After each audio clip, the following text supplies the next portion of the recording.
welcome back to the Citizen channel. I hope you're all staying safe and well. And this is our World Cup update with a sky blue. Well, it's a bit of a hue today. It's not after all the action and wonderful of 6 wonderful City players getting a chance yesterday. Yeah, it's not as busy today for City players, but we'll try and swing it however way we can. And let's talk about what happened anyway. As we look at Tuesday, not Tuesday, is it? Well, we'll talk Wednesday, the 30th of November 2022. I get confused. I swap shifts, mess around for football matches, and I lose track of what day it is. So still, obviously, match day 3 as we get to the stages of we find out who the last 16 qualifiers are. So yes, so join me today. Please, if you are new to the channel, push that subscribe button, push the bell notifications. Great to have you on board. Everything City, past, present, forever, plus the little things like this as well, just a little bonus. Hope you enjoy it and spread the word if you can. And if you can give that little button a press, that like button, make an old City fan very, very happy. Right, let's see what we've got today. We're going to have a look at the 4 upcoming games on the 1st of December. And of course, we're going to have a look at the 4 matches that were played on the 30th of November. So let's go with the 3 p.m. kickoffs on the 1st of December first. Just give you a little bit of what's happening and what I predict as to what's going to go on. At 3 o'clock, we've got the Group F games. We've got Croatia. They're 17-10 against to beat Belgium. They're 17-10 against to beat Croatia. So the bookies can't split these two. 12-5 the draw. Croatia are currently first on 4 points with a +3 goal difference. And Belgium, of course, are third with 3 points with a -1. Yes, they've got a little bit of underperforming. This is at the Ahmad bin Ali Stadium. Yeah, a tight game to call. Don't forget the other game in the group. Morocco are obviously involved in getting through to the next round as well. There's apparent discontent in the Belgian camp. This has been played out. People aren't speaking to each other. They're having a sulk, aren't they? Having the sulk. And I must admit, having watched KDB in both his games, something's not right. Simple as that. A draw, of course, will do for Croatia in this. And I think possible. I think it will be a draw. I'm not too sure whether Belgium have got it in them to win this game. So I predict a draw for this one. The other game, which features Morocco, who are also involved in qualifying, it's Canada at 13-5 against to beat Morocco, who are 11-10. So slight favourites, 9-4 the draw. Of course, Canada are still bottom with no points. So they'd like to get a point on the board at least, won't they? They're -4. And Morocco are second, of course, with 4 points +2. So they're in qualification spot at the moment. This is at the Al Thumama Stadium. Yeah, Canada have only got pride to play for, but they have been playing very, very well. They've just not been putting the old ball in the onion bag, have they? And I think it'll be interesting to see. I'm sure what they'll do, though, is probably put some of the players who've not had much of a say so far out in this one, as I say, just to give them that World Cup experience. So on the basis of that, Morocco who obviously will play the strongest team and have everything to play for.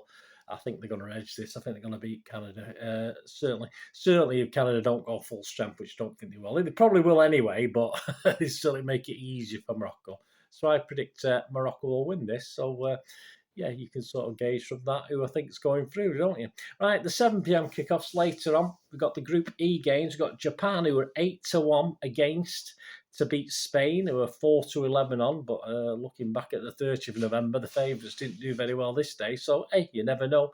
So Spain 4-11. 4-1 the draw. Japan are currently second, of course. So at the moment they're in the qualifying spot, but it's a tough task against Spain. They're 3 points with 0 goal difference. Spain, of course, have got 4 points with a +7 goal difference. This is at the Khalifa Stadium. And it's still all to play for in this group. Any of the 4 could still go through. Obviously, some favoured more than others. I can't see Spain not winning this match, which will mean, because obviously there's got to be a result in the other game, which will mean Japan will go out. So that's my thoughts on that one. And the other game, of course, Costa Rica are a massive 22-1, not surprisingly, to beat Germany, who are 1-9 on. It's like City odds these, aren't they? 9-1 the draw. This is the other 7 p.m. kickoff. Costa Rica, of course, are third with 3 points, so still got a good chance of going, if they can get a win, they can get through. Germany are fourth just with the 1 point. Yeah, -1. This is at the Al Bayt Stadium. I mean, can Germany pull it off? Well, they can beat Costa Rica. I think those odds sort of imply that, don't they? That's for sure. But if Spain win, which I expect, then yes, they will go through. Be Spain and Germany. So Costa Rica are going to have to do something, and obviously Japan, as I said, I can't see them beating Spain. Right, let's go on to today's 4 games now. Let's let me know what you think of those upcoming games, guys. Let me know what you think. Who you think will qualify? On to today's games. Tense, if not exciting. I didn't waste much in the old days. It would have been ink, wasn't it? Much ink writing up the reports on this one, but I didn't spend too long typing up on the. Thankfully, it's hard watching 2 games at once. I've got my telly on for one game and I've got my laptop on for the other. It's not easy, guys. It's a tough job, you know. Someone's got to do it, though, haven't they? Yeah, so obviously today's game, 3 p.m. on the 30th of November, we had Group D, Tunisia, who were 13-2 against. Did you fill your boots? Against France, who were 1-2 on, which I think was a bit. I mean, on the basis that we knew France were going to make lots of changes. They're already qualified. A draw was 10-3. Tunisia, of course, sat 4th, bottom of the table, just on 1 point with a -1 goal difference. France sat top with 6 points with a +4 goal difference. This was at the Education City Stadium. And as I say, 9 changes to the France team, including obviously Mbappe got arrested. He did actually appear later on as they pumped for trying to get an equaliser. So 9 changes. So Tunisia had to go out and do what they could. I mean, they had the ball in the net very, very early, about 7 or 8 minutes, but it was ruled that it was offside, quite rightly. So that was pulled back. But basically, it was a bland first half. Tunisia just couldn't really find a way through this French weaker team. But the second half, they still kept going. And on 58 minutes, Tunisia break and Kazri slides the ball just inside the post after running from distance. So a great goal, 1-0. And the question then was, did France have any motive to get going? Because they certainly hadn't done much up till then. Well, Mbappe came on, so obviously the manager wasn't happy with this defeat, and Mbappe sort of changed it, livened things up. But just as Tunisia were appearing to accept they were going to win 1-0, and it was all down to the other game. They began to tire, and I think for the last 20 minutes it was just basically one-way traffic. I think it was just France who was totally dominating. And finally, after constant pressure, Griezmann, apparently, or we thought at the time, we didn't see obviously what VAR was going to do, gets an equaliser in the 98th minute. Obviously, didn't make any difference, as you know. It's not a spoiler alert. This, you know what happened. You probably know what happened in the other game. Didn't make any difference overall whether they drew or they lost. But obviously, the fans and the players, they finished the competition with a win against France because it was called off. Griezmann had come back from an offside position, quite rightly. He was saying it was up to interpretation. I mean, for me, he was offside, and then he come back in the same phase of play. He was offside, so I don't know what the interpretation of the referee could be apart from saying he was offside. But hey, there you go. It took ages. I thought the game had actually finished, and then I realised it was still carrying on. As I said, I was watching 2 games at once. So a 1-0 win for Tunisia. Great effort by them. And the XG philosophy, Tunisia was 0.69, so they superseded that. And France a very poor 0.50. Yeah, lots of pressure, not many chances.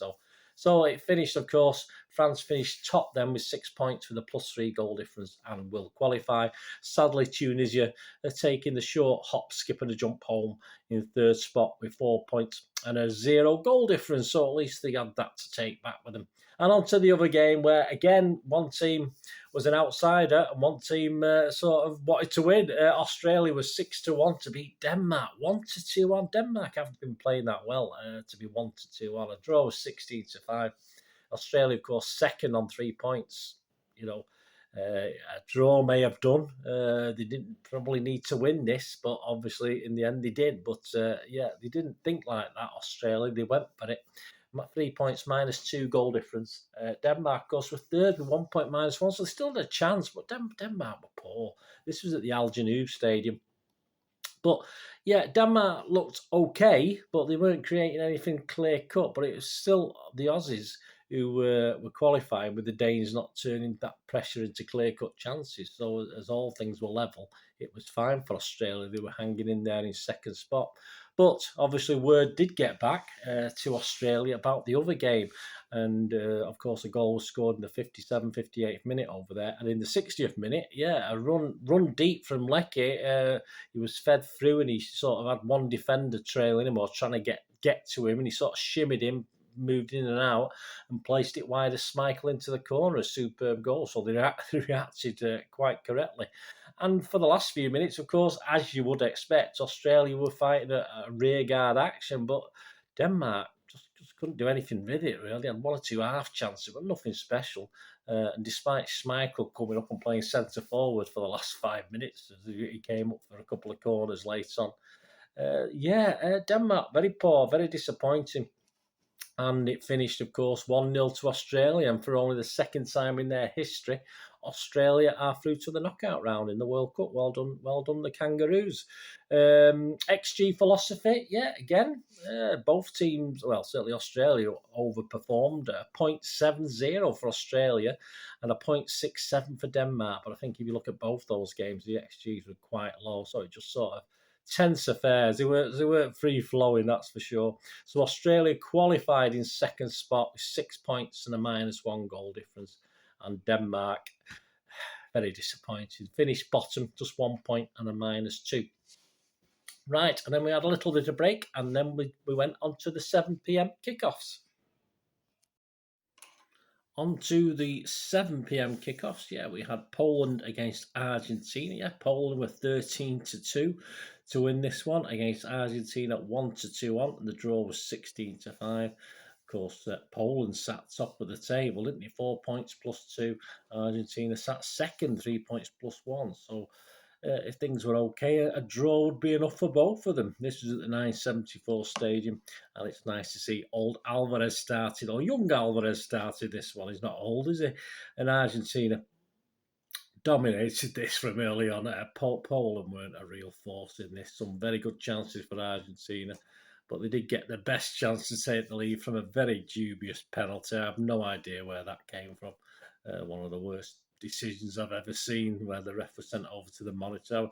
The worst decision was the fact VAR asked him to go over. The second decision was he actually thought that VAR had a point to make and agreed with the penalty. Ridiculous, but justice was done by a Chesney save.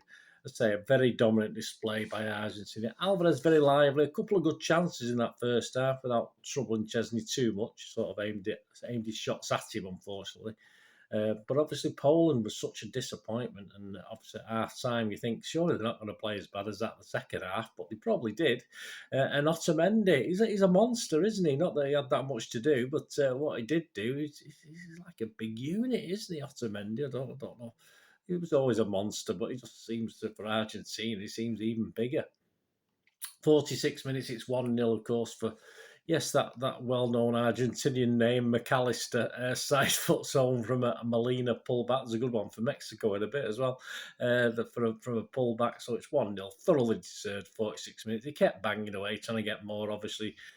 Poland were panicking a little bit because it could come down to goal difference at one stage. As we know, it got to the fact Poland had less yellow cards that they'd get through, but it all ended up without that necessity. 67 minutes, it's our boy Alvarez, of course, who picks it up about 13, 14 yards out at an angle, and we know what he does. He never places anything, does he, Alvarez? He blasts it into the top corner, and it's 2-0, and I'm thoroughly delighted for him. And he should have had a second on 73 minutes, but again, it's one of those where a superb ball through Messi. He stayed onside right through, and you just know he's not going to place it in a corner. He's just going to smack it, and he smacked it. Unfortunately, he smacked it into the side netting. 79 minutes, they took him off and gave him a rest. I noticed they kept Messi on though. Poor bugger. I mean, why don't they take? I don't understand. Perhaps there's a rule in his contract you can't take Messi off. I'm not too sure. So that's how it finished. Poland never looked like threatening. Argentina really should have had 4 or 5 tonight, but at the end of the day, it didn't matter. Poland 0, Argentina 2. XG philosophy at XG philosophy. The XG was 0.31 for Poland. That's higher than I thought. And 3.83 for Argentina. As I said, they probably should have had 4 or 5.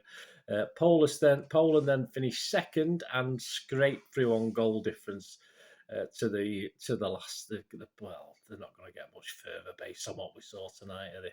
4 points. Argentina, of course, with 6 points plus 3 goal difference, finished top. And on to the other game that was going on at the same time. I had one eye that way and one eye the other way. It's quite clever. Saudi Arabia were 19-5 against to beat Mexico, the firm 4-6 favourites, which I think is fair enough. A draw was 3-1. Saudi sat third, of course, on 3 points. And, of course, Mexico sat fourth, just on 1 point. But they came so close, didn't they? They had -3 goal difference. This was at the Lusail Stadium. Mr. Michael Oliver was in charge, strutting his stuff. A fairly even game to kick off with, but then Mexico sort of began to dominate, and they were far bolder. You could tell they wanted to win this, but clear chances were few and far between. And it wasn't until in injury time that a flicker in the box for Mexico and a bundled in goal. Sorry, not injury time. I've got 46 minutes here. I'm so used to loads of injury time. Obviously, the first minute of the second half, a flick in the box. And that other well-known Mexican name, Henry Martin, and it's 1-0 to Mexico. 52 minutes, a stunning free kick from Chavez. And it's 2-0. And you think they'd probably score 3 or 4 in this. They probably should have done. Just poor finishing, good goalkeeping as well. He's a bit extravagant. He likes to punch. He never caught anything. He just even when it's straight at him, he'd punch it. But not my idea of goalkeeping. But he did the job. 56 minutes. He did have another goal, but that was offside. And of course, Mexico dominated. Close but no cigar, as we used to say in the old days. Again, 88 minutes. He had another one, but that was offside. No debate on that one. And then 95 minutes, of course. When it looks as though they might go out on yellow cards, it's a little bit better to go out on goal difference. Not that it's any good to go out anyway, is it? But, of course, Saudi got a goal back out of nothing, really, because they'd done nothing. And Mexico were confirmed on the plane home. Saudi Arabia 1, Mexico 2. And the XG, my thanks to, again, as ever, to @XG Philosophy.